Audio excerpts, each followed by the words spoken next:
This is Cultish Tendencies 10 and is entitled Silence of the Lahm, Abdulilah Lahmani's Double Standards. Abdulillah speaks about Brixton Salafis and the supposed accommodation and promotion they have been doing over the years regarding particular individuals, students of knowledge, scholars, etc. And they refer to Sheikh Ali Hassan as one example. However, when we look at Abdulillah's cohorts and cult members, we see that in actuality, that accusation should be leveled at them, not Brixton and not at anybody else for that matter. And we only have to look at Abu Khadija, the head of the Abu Khadijites, statement many years ago, where he states that the transliteration being, as for me and as for Maktaba Salafiyah, Wallahi wa billahi wa tallahi, Abu Talha is a witness, Abu Sufyan is a witness, Abu Iyad is a witness, Bilal Hussein is a witness, that there is no one in the Western world who defended Sheikh Ali Hassan al-Halabi as much as Maktaba Salafiyah. Go to the websites, go to the bookstore, and you will see magazines defending Sheikh Ali Hassan al-Halabi. And you have just heard another lie that we say that Sheikh Ali Hassan Hafidahullah is miskeen. This is another kadhib from the kadhaboon who have been lying and they continue to lie. We spent weeks, if not months, translating the works of Al-Albani and Ali Hassan and Sheikh Salim and Sheikh Khalid Al-Amri and the rest of the mashaykh with their tapes. And he continues, this particular lecture is on YouTube, and you can find that particular statement there.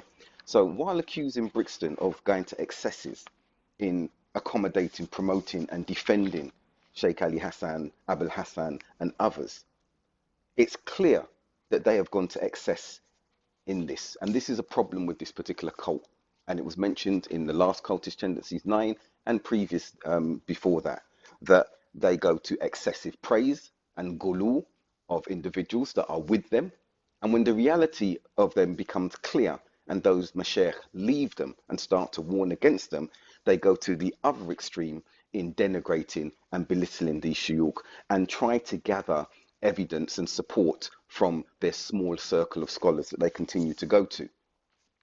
For example, when we look at excess in another occasion, we only have to look at the email, which was referred to again earlier on the 5th of October 2000, where Abu Khadija himself pens again, Al-Allama Ali Hassan al-Halabi responds to the Lajna. We wait for the Lajna to correct its mistake. That's clearly there in an email. Contrast this with Abu Khadija's later polarization and comments, as well as lies against Ali Hassan. And in one of his tweets, or from his website actually, the break from Al-Halabi in 2002. And he writes, quote, SP became aware of Al-Halabi's errors in affairs of manhaj shortly after 2001, in brackets, independent of the refutations of the Lajna, close brackets. Close quote at this point, because I want to address that. He mentions independent of the refutations of the Lajna. What refutations were they? That's the question that should be asked. Were they the same refutations that in 2001, he writes boldly, we wait for the Lajna to correct its mistakes? Where are those refutations? That'd be very interesting to see. Continuing with his writing on the website, quote, such as his defense and companionship of certain innovators whom the scholars had warned against, in brackets, such as his praise of Adnan Aror, Muhammad al-Hassan, etc., and his insinuations against senior Salafi scholars. So to join and connect the sentence in case those who are listening got a little confused, he says here, SP became aware of al-Halabi's errors in affairs of manhaj shortly after 2001, in brackets, independent of the refutations of the Lajna, close brackets, such as his defense and companionship of certain innovators whom the scholars had warned against, in brackets, such as his praise of Adnan Aror, Muhammad al-Hassan, etc., and his insinuations against senior Salafi scholars.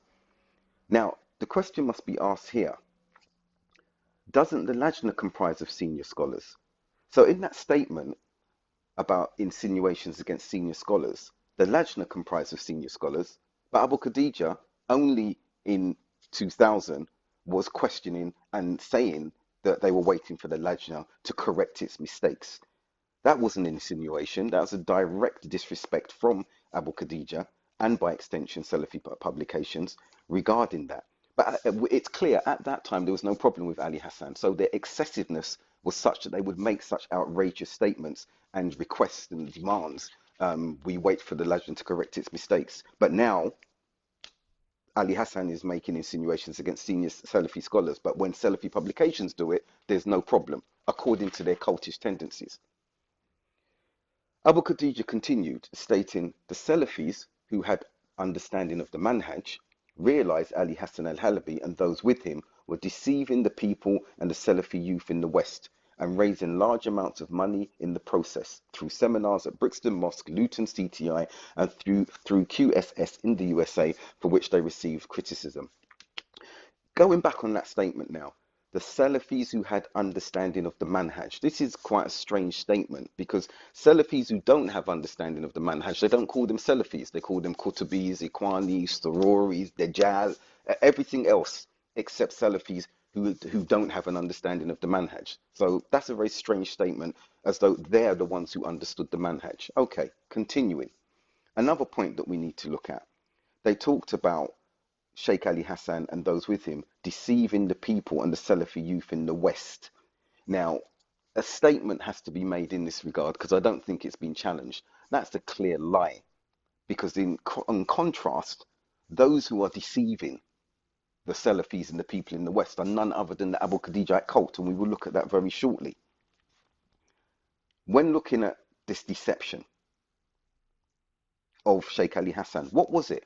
Why did the Abu Khadijites defend Sheikh Ali Hassan so vehemently if he was deceiving? Were they fooled by him? Were they blind? Maybe their blind hezbiya towards anyone who they supported was such that they saw that. But in actuality, no, that wasn't the case, because Sheikh Ali Hassan did not come to the West with the shuyukh to deceive the people, because they came and they had instruction from Sheikh Al-Albani himself.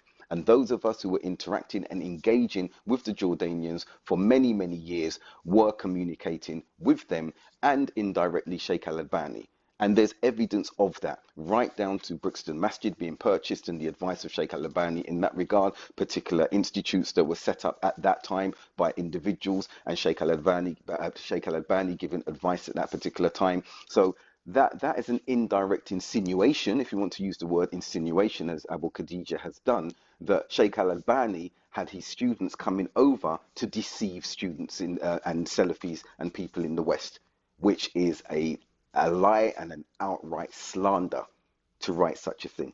Anyway, continuing. To raise large amounts of money in the process.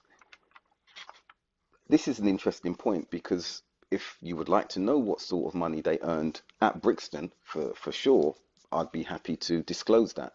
But they were not coming and earning large amounts of money. It was one occasion that I recall that the shuyukh came over for a dawrah, which Abdulilah attended. And when Abdulilah attended and the test was given, he actually came back before the final results were given. And he remonstrated with Abdul Qadir when he saw that there was a mark that he had made a mistake on. And he was saying it wasn't a mistake and it's a half mistake and it should be overlooked. And he was really browbeating Abdul Qadir Bashk from Luton, who was one of the organizers of the conference as well, to increase his mark, which he subsequently did. This is the same Abdulillah who, when the conference, the Dawrah had finished and we were standing outside of the center next door, he was standing there almost amazed, and he kept saying 3 times, "This is ilm, this is ilm, this is ilm." This is the same Abdulilah Lahmani, and we're referring, of course, to the point of making loads of money. This was one of the key times that the shuyukh were paid a fee for what they were doing. Other than that, we, like many other centers, communities, masajid, covered their expenses of traveling over for the conferences and their accommodation. The cult, on the other hand, they are the ones who continue to make money. We see that businesses are being set up. We see that they've tried to monopolize Salafiyah in a way to generate business and finance. And they did this from the very early start, where they started cloning individuals' tapes and giving them other names and selling them in their bookshops. Zain al Abidin was one of the individuals who used to be with them, who'd come to Brixton, record the Brixton tapes or buy the Brixton cassettes, take them back up, repackage them, give them a different name, sell them for a different price. So they are the ones who are intent on making money and making the cult a business enterprise, as we can see from their Hajjat Umrahs, their books and everything else, the agreements they've got with one sheikh in America. We can go on.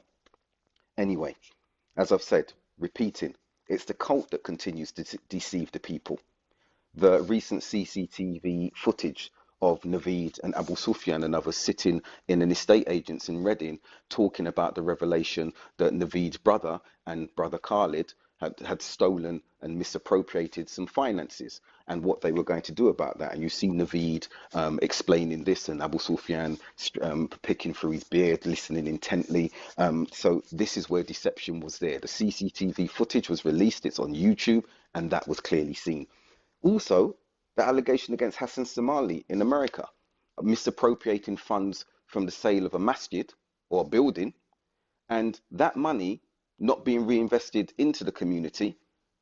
It was donated as sadaqah jariyah, but it was not reinvested back into the community. And lo and behold, and it's not for me to join the dots, evidence has to be established. Lo and behold, we hear of Hassan Somali investing in real estate for himself. Anyway, concluding on this particular section, because there's a lot to get through at this particular stage, suffice it to read regarding the excesses that individuals go to, entities go to, this cult goes to. It was related from Ubayd al-Kindi, who heard from Ali ibn Abi Talib, radiallahu anhu, that he said to Ibn al-Aqwa, love the one you love moderately, somewhat, as perhaps he will be your enemy one day, and hate the one you hate moderately, somewhat, as perhaps he will be your beloved one day. We know there's a hadith in similar line to this. There are other evidences here, but suffice it to go through that particular narration there to highlight the excesses and give a warning to the excesses of the cult in how they hold people up excessively and then how they try to denigrate them excessively. Now we return the focus onto Abdulilah. And before going into some current matters, it's necessary to give a historical perspective. In 1997, while Abdulilah was living in Jeddah, Saudi Arabia, he was studying in evenings with an individual called Yahya Silmi. When I visited Jeddah after performing Umrah that particular year, I met with him, and I remember him producing a book and telling me it was from Sheikh Uthaymeen. And he opened the introduction and he exclaimed excitedly to me, after reading something from it, that neither Sheikh Uthaymeen or Sheikh Ibn Baz were Salafi, and rather they were Hanbali. Now to date, and I've remonstrated with him on at least 2 occasions when we spoke years ago, I protested and told him to recant, and he never recanted. He never recanted from this slanderous statement. Even when we were meeting in Sheikh Rabi's home many years ago, there was an agreement that I would meet him there with Abdurazak as-Sanani, who he was with at the time, and we would sit and bring our affairs to Sheikh Rabi'. And I remember it was after Jummah, I got there before them with colleagues of mine, and then they came. And we sat in the corner while Sheikh Rabi was talking with some individuals. And I told him, I'm going to raise this issue to Sheikh Rabi' that you said this. And he became very concerned, and he said he was foolish at that time, but that wasn't a recantation. And to date, he hasn't done that. Why am I revisiting that particular moment and his refusal or his neglect of recanting this slanderous statement against 2 mountains of the Sunnah? It's because of his duplicity. When he tries so hard and makes efforts to stay on the winning team, that he forgets some of the outrageous statements and positions and slanders that he's made before. And let's bring it more up to speed. Like, for example, on the 7th of August 2016, Lahmani tweeted the following to Abu Sumaya, 99. Sheikh, we don't know which Sheikh, Sheikh advised that when Sheikh Khalid ad-Dufairi comes to Birmingham, inshallah, then one should unite with their Salafi brothers, not separate conference. That's the words, not separate, so not separate conferences or not a separate conference. He continued, Sheikh said, and it's maybe maybe it was 3 or 4 at the time, 4 at the time would say, of their sheikhs. The sheikh said, those that do separate conferences, while Sheikh Khalid Dufairi is present, only seek disunity. So that can be read another way. Those that do separate conferences, while Sheikh Khalid Dufairi is present, only seek disunity. Okay, this may be seen as a valid point. This Sheikh al-Dufairi, Khalid al-Dufairi, is coming to Birmingham. There should be one conference. The Salafis should unite. Okay, by the same token, now in 2018, Sheikh Salih Suhaimi is visiting the UK, Manchester and elsewhere. So why then is Abdulilah delivering a 5-day conference, or sorry, 5-day study workshop from the 29th of March to the 2nd of April in Manchester, the Salafi Centre in Manchester? Let's go back to 2016.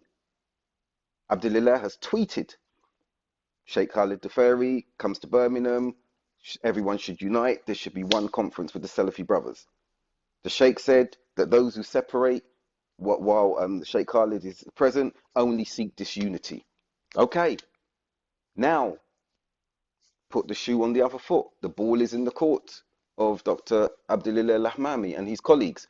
Why then are you doing a 5-day conference, 5-day workshop, if you like?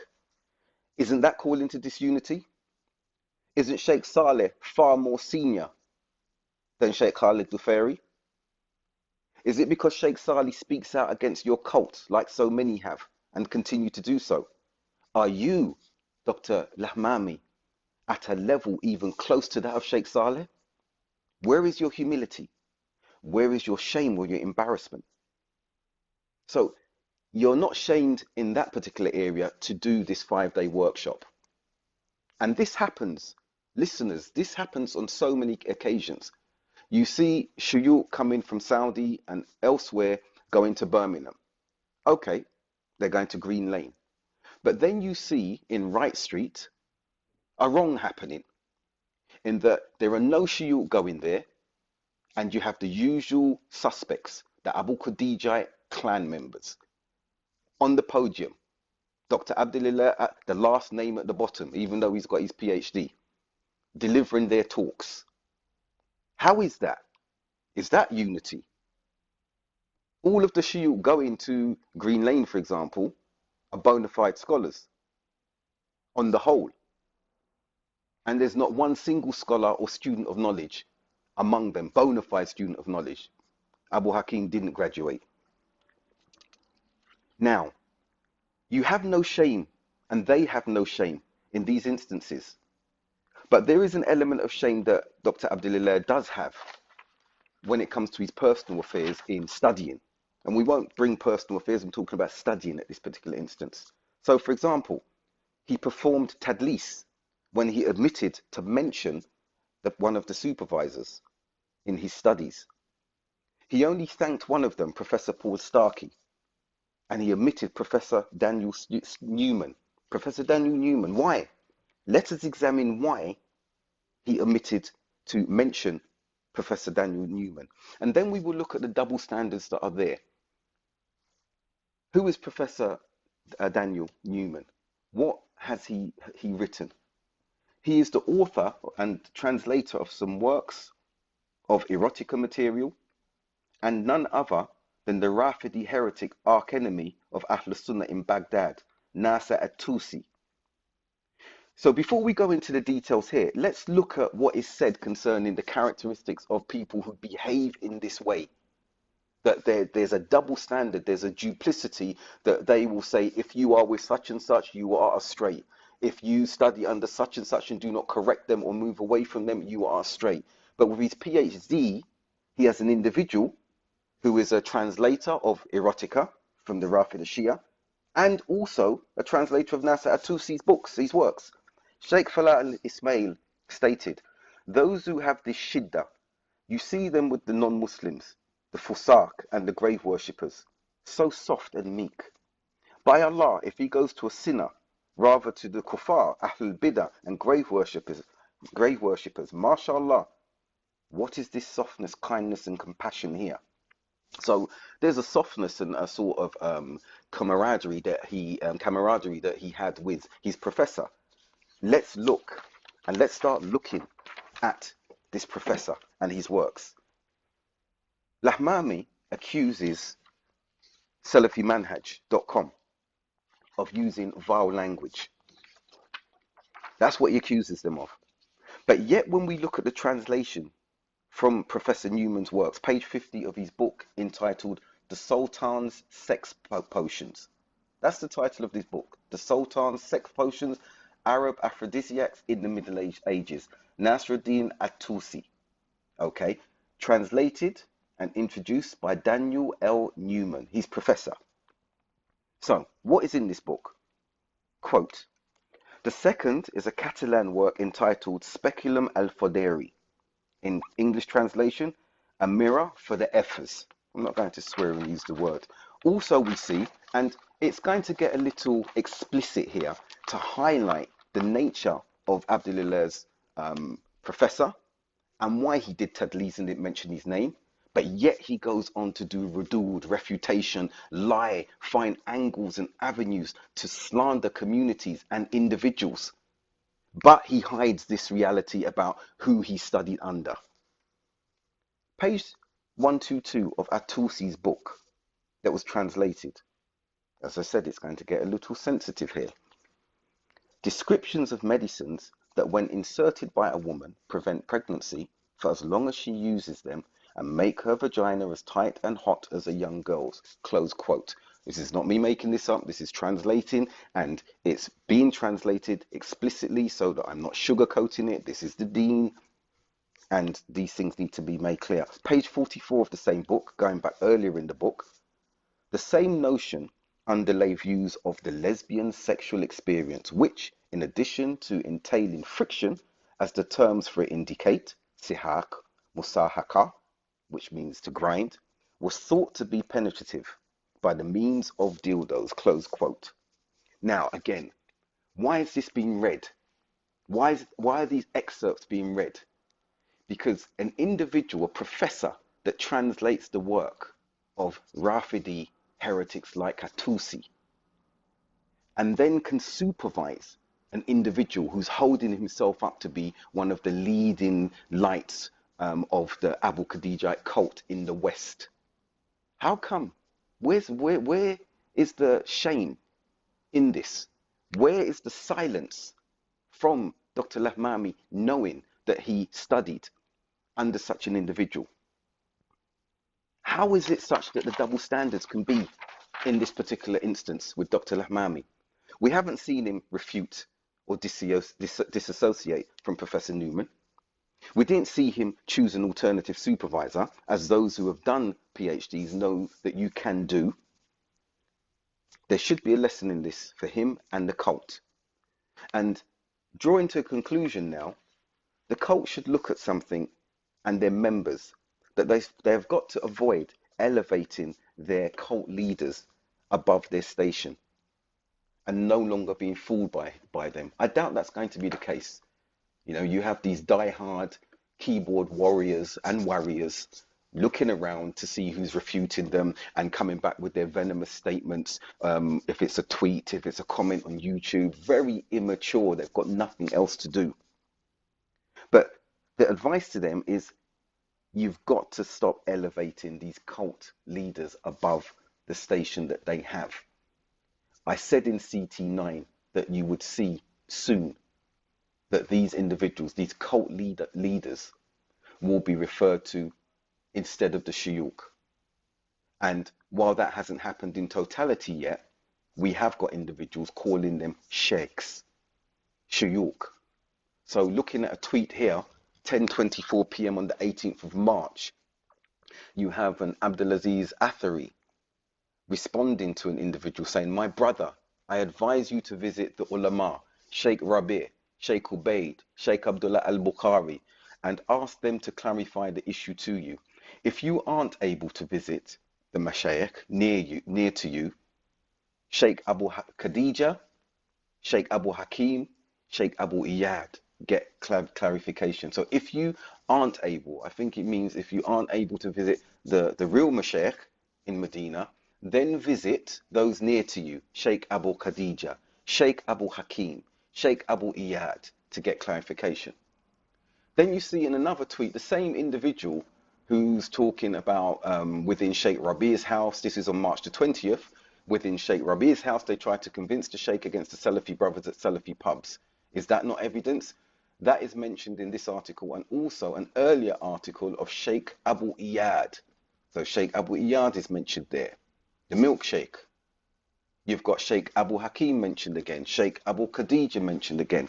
Now, in reality, if you want to refer to them as sheikhs, which should not be done, possibly Abu Khadija can be called the herbal sheikh because of his business in alternative medicines, complementary medicines. Abu Iyad, we know, is the milk sheikh. That's been established because of his studies in unpasteurized milk. Abu Hakim, on the other hand, can be called another milkshake because of his business. But I think we can't have two milkshakes. So perhaps the name Sheikh Muchibi would be a name that you can terminalize or give as a terminology for Abu Hakim.